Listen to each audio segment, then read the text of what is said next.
Je songe à les fameux croix où Jésus fut meurtri pour moi. Je vois ses mains, ses pieds percés, mon sauveur au bois attaché. Son corps lié de larmes trempées dans le tombeau fut déposé, l'entrée scellée d'une lourde pierre, mon sauveur au bois attaché. Oh, gloire au nom de notre Seigneur, gloire à son nom, à tout jamais, nous chanterons sans fin tes louanges. Oh, gloire à toi, ô Dieu. Mais au matin du troisième jour, le Fils des cieux ressuscité, et je serai parmi les siens, captivé par sa gloire sans fin. Oh, gloire au nom de notre Seigneur, gloire à son nom, à tout jamais, nous chanterons sans fin tes louanges. Oh, gloire à toi, ô Dieu, oh, gloire au nom de notre Seigneur, gloire à son nom, à tout jamais, nous chanterons sans fin tes louanges. Oh, gloire à toi, ô Dieu, oh, gloire à toi, ô Dieu, oh, gloire à toi, ô Dieu. Shalom, peuple de Dieu, shalom, bien-aimés. Aujourd'hui, nous avons une vidéo spéciale.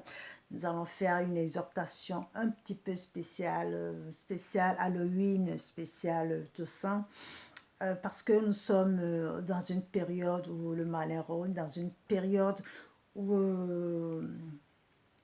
nous sommes très mal enseignés. Voilà, le monde domine actuellement et nous, en tant que chrétiens, nous suivons, la plupart des chrétiens suivent le mouvement. Allez, c'est Halloween, c'est un mouvement de fête, c'est un mouvement pour faire peur, on se déguise, on fait peur. Allez, c'est la Toussaint, on va au cimetière, après on fait les pieux, après on se rappelle des moments passés avec la personne défunte, on fait des offrandes, on fait des actions de grâce aux défunts, et puis on pleure, puis on se commémore les années merveilleuses, les années glorieuses, et puis on est là, bien aimé. Quand on est chrétien, il y a certaines choses qu'il faut éviter. Amen. Quand on est chrétien, il y a certaines choses qu'il faut éviter. Donc, cette vidéo, ça prendra le temps que ça prendra. Là, il n'y a même pas à dire c'est 15 minutes, c'est une demi-heure, ça prendra le temps que ça prendra. Mais il faut que certaines choses changent au niveau des chrétiens, ok? Mon peuple périt par manque de connaissance, nous dit la Bible. Donc, il y a certaines choses que le peuple de Dieu doit savoir, doit connaître et surtout éviter parce que les temps sont durs, les temps, nous sommes dans les temps sombres, le malheur rôde. Donc, il y a certaines choses que nous devrons savoir, nous devrons connaître coûte que coûte. Donc, toi, en tant que chrétien, il y a certaines fêtes que tu ne dois plus fêter, que tu ne dois plus commémorer parce que tout ça, c'est satanique, ok? Donc, le 31, le premier, ça englobe cette vidéo. Nous allons parler euh, de Halloween. Nous allons aussi parler du 1er novembre, qui est la fête de tous les saints, soi-disant. Donc, nous allons parler des deux fêtes. Ce qui veut dire que cette vidéo, je le fais pour le 31, pour le premier. Donc, euh, demain et puis après-demain, nous ne parlerons pas de Vaillant Héros, nous ne parlerons pas de la série sur le Vaillant Héros pendant la guerre, mais nous parlerons de cette vidéo. Je vais l'envoyer aujourd'hui, je vais encore vous le partager demain si possible et après-demain et que ça puisse rentrer dans les mœurs. Donc demain et après-demain, il n'y aura pas de vidéo. Celle-là, elle est spéciale. Faites très attention à ce qui va être dit, prenez ça en compte, ne faites pas attention à ma personnalité, n'allez pas dire que c'est sœur Anne qui a dit, mais c'est l'Esprit Saint qui parle. Regardez l'Esprit Saint qui parle et soyez très attentifs. Donc Halloween, c'est quoi? Halloween, c'est une fête d'origine celtique, hein. Et en fait, si vous voulez, à la base, les Celtes, leur calendrier s'arrête au 31 octobre. Okay, la fête, le calendrier des Celtes s'arrête au 31 octobre. Donc, pour eux, le 31 octobre, c'est la fin de l'année, un petit peu comme le 31 décembre chez nous. Donc, le 31 octobre, eux, ils font la fête. Et en fait, c'est une fête euh, qui était commémorée, qui était dédiée à une divinité, divinité de la mort. Donc, c'est la dernière nuit, la nuit du dieu de la mort. Donc, c'est une nuit où les fantômes, les esprits de mort, ils rendent visite aux vivants. Donc, c'est un petit mélange de mort et de vivants. Voilà, tout se mélange. Donc, c'est les Celtes. Et donc, selon ce que moi j'ai pu recueillir, c'est qu'au 9e siècle, les catholiques, ils ont décidé de fêter la Toussaint le 1er novembre. Donc, retenez bien, le 1er novembre, ce n'est pas une fête biblique, ce n'est pas une date biblique, ce n'est marqué nulle part, ni dans la Bible, ni dans le calendrier liturgique, que le 1er novembre, c'est les saints, voilà, parce que nous sommes tous des saints, nous dit la Bible, ok. Donc le 1er novembre, c'est les catholiques, quand ils ont vu que les Celtes, ils faisaient leur fête, machin, ils se sont dit, pourquoi pas, et ils ont mis la fête de tous les saints le 1er novembre, parce que Halloween veut dire quoi? Écoute bien, Halloween, cela veut dire, en raccourci, All Hallow Even. All Hallow Events, donc ça veut dire le soir de tous les saints. All Hallow Even, le soir de tous les saints. Donc à l'époque, les Celtes, ils mélangeaient un peu tout. Donc il y avait les saints, c'était quoi comme saints? Il y avait les fantômes, il y avait l'esprit de mort, il y avait l'esprit de vivant, tout était mélangé. Donc c'était ça qu'ils appelaient Halloween. Et donc c'est ça que les chrétiens catholiques ont repris et qu'ils fêtaient les saints le 1er novembre. Donc retenez bien, quand le 1er novembre, tu te lèves pour aller mettre des fleurs sur la tombe de quelqu'un, ou tu te dis tout ça, c'est du pipeau. C'est Halloween que tu es en train de fêter, tu es en train de commémorer les morts. Quand tu es en train de commémorer les morts, tu es en train de t'adonner à l'idolâtrie. Ok, Halloween, tous les saints et tout ça, c'est de l'idolâtrie pure et simple. Tu es en train d'adorer un Dieu, divinité de la mort.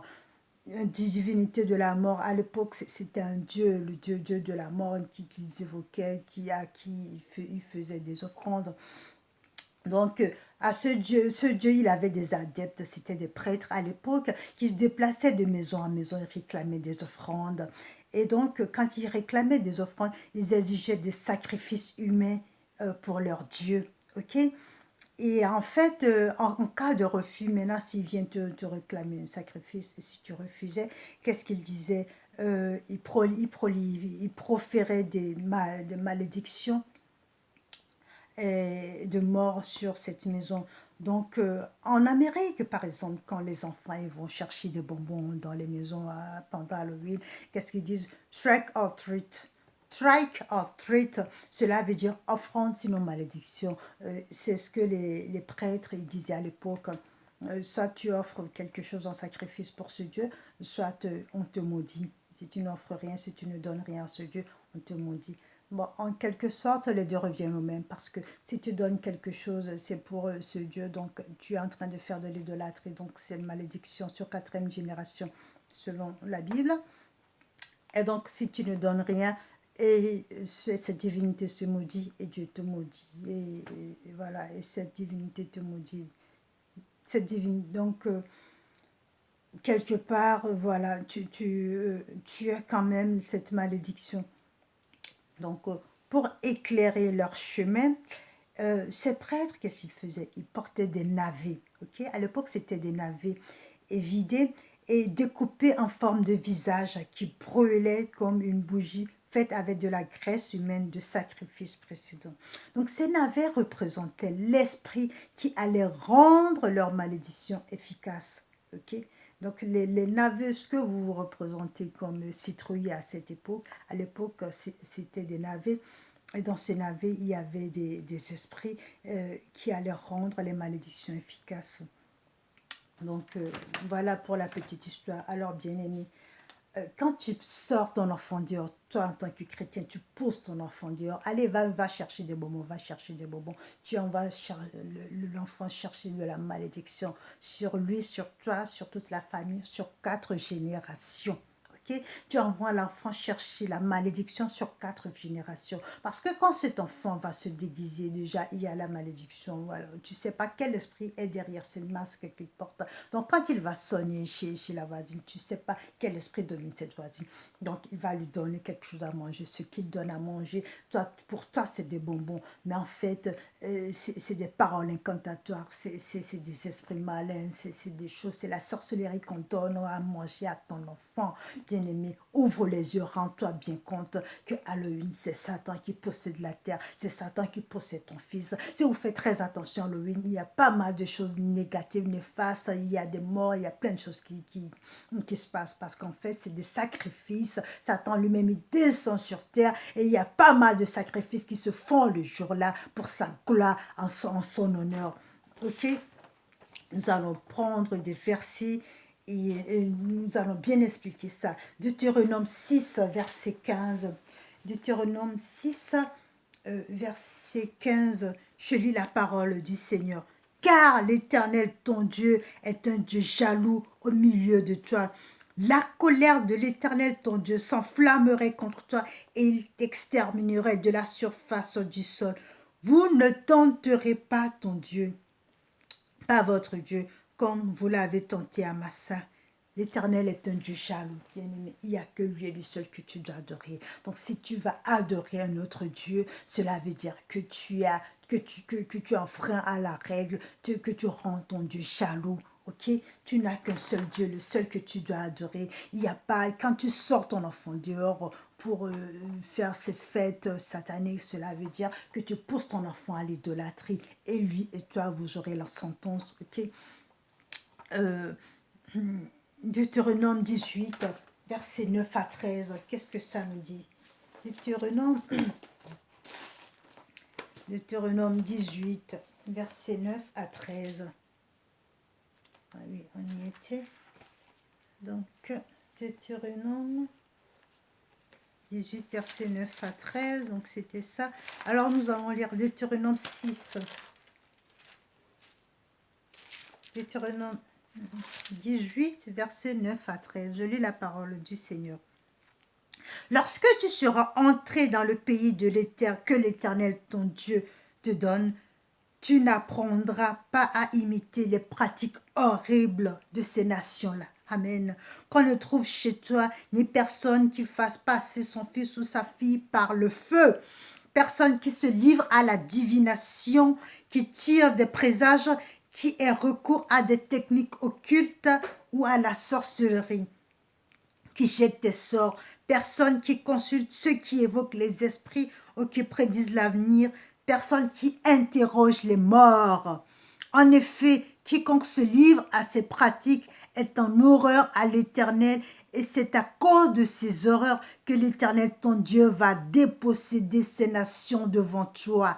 Tu seras entièrement consacré à l'Éternel, ton Dieu, car ces nations que tu déposséderas écoutent les tireurs de présages, les devins, mais à toi, l'Éternel, ton Dieu, ne le permet pas. Alléluia. À toi, chrétien, ton Dieu ne permet pas de t'adonner à ces choses vaines, à ces fêtes qui sont organisées à la gloire du prince de ténèbres, du prince de ténèbres qui nuit la terre, qui essaie de déposséder le royaume des cieux, le royaume céleste, le royaume de Jéhovah Sabaoth pour son royaume.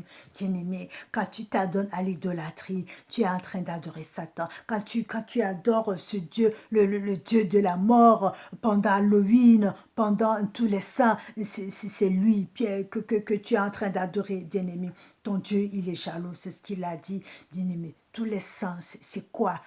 C'est marqué dans la Bible, nous sommes tous des saints. Nous sommes tous des saints. Ces saints que vous commémorez sont des morts. Ces saints que vous commémorez sont des morts. Arrêtez, c'est de l'idolâtrie. Reprenez bien ce passage. Deutéronome 18, versets 9 à 13. Reprenez ce passage. Qui jette des sorts, personne qui consulte ceux qui évoquent les esprits ou qui prédisent l'avenir, personne qui interroge les morts. Ok, vous me direz, c'est la divination. Oui, mais en effet, quiconque se livre à la pratique est en horreur, à ces pratiques est en horreur à l'Éternel. Et c'est à cause de ces horreurs que l'Éternel, ton Dieu, va déposséder ces nations devant toi. Tous les faits de tous les saints, il n'y a plus de saints, nous sommes tous des saints, ok? Mais toutes ces personnes que vous appelez saints, il n'y a plus personne qui vit, ils sont tous morts. Donc, quand tu vas faire le 1er novembre, ok, quand tu vas sur la tombe, quand tu vas à la messe, quand tu vas réciter tes litanies aux morts et tout ça, c'est le culte mort. Le culte mort est condamné par la Bible. Le culte mort est condamné. Tu es condamné jusqu'à la 4e génération. Bien-aimé, arrêtez de participer à ces cultes. Arrêtez de participer à ces cultes. Luc 9, verset 59, qu'est-ce qu'il nous dit? Luc 9, verset 59, laisse les morts enterrer leurs morts. Toi, viens et suis-moi. Laisse les morts enterrer leurs morts. Cela veut dire quoi? Quand tu es en train de t'adonner au culte, d'offrir des sacrifices aux morts, de t'adonner au culte mort, de participer au culte mort, cela veut dire que spirituellement, toi, tu es mort. Spirituellement, tu es mort. Spirituellement, tu ne vis plus. Spirituellement, tu sens mauvais. Tu sens le ras des égouts tellement tu es mort que tu ne vis plus. C'est encore pire que quand Lazare était mort, quand Lazare sentait mauvais. Toi, tu es pire, bien-aimé. Arrête de participer au culte mort. Quand tu fais le culte mort le 1er novembre et le 31 octobre que tu fais Halloween, tout ça, c'est le Dieu de la mort que tu es en train de vénérer. Tout ça, c'est le Dieu de la mort que tu es en train d'honorer. Ton Dieu est un Dieu jaloux. Il te le fera payer tôt ou tard. Bien-aimé, comprenons-nous très bien. Mon peuple périt par manque de connaissances. Les saints sont déjà morts. Laisse-les là où ils sont. Toi, viens et suis-moi. Quand tu es en train de les suivre, ils sont déjà morts. Même tes membres de la famille, laisse-les où ils sont. Oh là, quand tu es en train de prier pour eux, de faire des messes d'action de grâce et tout ça, c'est le culte mort. C'est la mort que tu es en train de vénérer, l'esprit de mort. Bien-aimé, après tu vas t'étonner que dans ta famille, les enfants meurent, les hommes meurent à un certain âge, il y a la mort. Tu vas t'étonner que quand tu dors, tu ne vois que ton ancêtre qui revient, bien-aimé. Ne te réjouis pas de ça. Quand tu vois quelqu'un, un ancêtre qui revient, ce n'est pas lui que tu vois. C'est l'esprit de mort qui t'apparaît dans le songe. Parce que toi, tu es en train de le vénérer. Toi, tu es en train de le commémorer. Toi, tu es en train de l'appeler. Il vient automatiquement. Donc, quand tu dors et que tu vois un défunt membre de ta famille qui t'apparaît pendant les songes, ce n'est pas lui, c'est l'esprit de mort. Donc, quand cet esprit de mort vient, bien-aimé, il fait un ravage autour de toi. Quand tu invoques l'esprit de mort, quand tu passes des heures à la messe pour commémorer tes morts, quand tu vas au cimetière pour faire la fête à tes morts, quand tu te lèves le premier pour dire je vais à la messe pour le culte aux morts, le culte des saints, le culte de si, quand tu fais Halloween, bien-aimé, tu es en train de commémorer la mort, tu es en train de l'appeler, tu es en train de l'appeler. Donc quand il vient dans ton songe, quand il vient, ça c'est un esprit, mais quand il vient en personne dans ta vie, il fait un ravage autour de toi.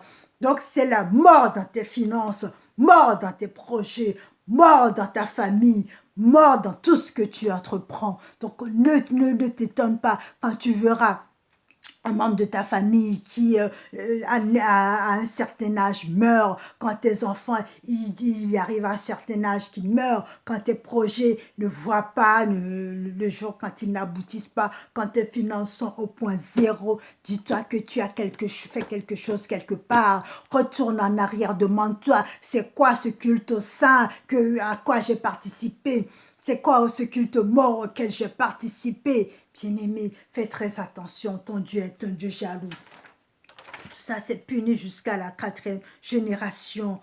Nous allons lire Jérémie 16. Jérémie 16, bien-aimé, ce n'est pas des versets que moi, Anne, j'ai choisis au hasard, mais c'est des versets qui ont été conduits par l'Esprit Saint. Alors je t'exhorte à prendre ces versets, à les lire, à les méditer chez toi. Je t'en supplie, bien-aimé, c'est vraiment très important ce que nous faisons. Jérémie 16, à partir du verset 6. Ok, à partir du verset 6 jusqu'au verset 10, je lis la parole du Seigneur. Ma bienveillance, Jérémie 16, à partir du premier verset. Jérémie 16, à partir du premier verset. La parole de l'Éternel me fut adressée en ces mots. Tu ne prendras pas de femme, tu n'auras dans ce lieu ni fils ni fille. Car ainsi parle l'Éternel sur les fils et les filles qui naîtront en ce lieu, sur leurs mères et qui les auront enfantés, et sur leurs pères qui les auront engendrés dans ce pays. Ils mourront de maladie, ils n'auront ni funérailles ni sépulture. Ils deviendront du fumier à la surface du sol. Ils seront achevés par l'épée et par la famine, et leurs cadavres serviront aux pâtures, aux oiseaux du ciel et aux bêtes de la terre. Car ainsi parle l'Éternel. N'entre pas dans une maison de deuil, ne va pas des funérailles, ne les plains pas, car j'ai retiré à ce peuple ma paix. J'ai retiré à ce peuple ma paix, le peuple auquel l'Éternel des armées a retiré la paix. C'est ce peuple qui n'écoute pas, c'est ce peuple qui désobéit, c'est ce peuple qui commet l'idolâtrie, c'est ce peuple qui commet le culte mort, c'est ce peuple qui adore le Dieu de la mort. Écoutez bien, ouvrez bien vos oreilles. Ma bienveillance et ma compassion, grands et petits, mourront dans ce pays. On ne leur donnera pas de sépulture, on ne leur fera pas de funérailles, on ne se fera pas d'incision et l'on ne se rasera pas pour eux. Pour eux, on ne rompra pas de pain pour consoler celui qui porte le deuil au sujet de mort. On ne l'offrira pas pour eux la coupe de consolation pour un père ou pour une mère. N'entre pas non plus dans une maison de festin pour t'asseoir avec eux. Mangez, bois, car ainsi parle l'Éternel des armées, le Dieu d'Israël. Me voici, je vais taire dans ce lieu sous vos yeux et de votre temps les chants de gloire, les chants d'allégresse, les chants de fiancé, les chants de la fiancée. Lorsque tu annonceras à ce peuple ces paroles et qu'ils diront, pourquoi l'Éternel nous parle-t-il de ce grand malheur? Quelle est notre faute? Quel est le péché que nous avons commis contre l'Éternel notre Dieu? Alors tu leur répondras, c'est que vos pères m'ont abandonné. Alléluia. Ils se sont ralliés à d'autres dieux. C'est que vos pères m'ont abandonné. Ils se sont ralliés à d'autres dieux. Et ils leur ont rendu un culte et se sont prosternés devant eux. Alléluia. Bien-aimés. Jérémie 16, verset 11. Alors tu leur répondras. Écoute bien. C'est que vos pères m'ont abandonné. Ils se sont ralliés à d'autres dieux, ils leur ont rendu un culte, ils se sont prosternés devant eux, mais moi, ils m'ont abandonné. Ils n'ont pas gardé ma loi. Alléluia, bien-aimés. Chez vous, je vous en supplie, reprenez Jérémie, le verset de Jérémie 16. Vous lisez tout, depuis le verset 1 jusqu'au verset 12, mais reprenez en particulier du verset 11 au verset 12. Reprenez ça en particulier, même du verset 10 au verset 12. Parce que vous vous êtes donné au culte mort, l'Éternel vous abandonnera, bien-aimé. Non seulement vous abandonne, mais il vous punit jusqu'à la 4e génération. Donc, sortez de ces choses. Je ne suis pas là pour faire joli, pour raconter n'importe quoi, pour montrer mon visage, mes yeux, voilà. Je ne suis pas là pour ça. J'ai d'autres choses à faire pour ça. Mais si je suis là, c'est pour vous exhorter, bien-aimés. L'heure est grave. Notre Dieu, il est en colère. Parce que tous les ans, toi, en tant que chrétien, toi, tu te dis chrétien. Tu te lèves les matins, tu te déguises, tu te mets la peau de bête, tu te fais laid avec du sang qui coule, des choses comme ça. Tu te dis, ouais, je vais fêter Halloween. Tu ne fêtes pas Halloween. Tu cours après Satan. Après, ne t'étonne pas que rien ne va dans ta vie. Quand le premier, tu te lèves, tu te dis, je vais au culte, c'est la fête de tous les saints. Non, tu ne fêtes pas les saints. Tu es en train de commémorer les morts. Tu es en train d'invoquer le Dieu de la mort. Et là, ton Dieu te dit, je t'abandonnerai, ok?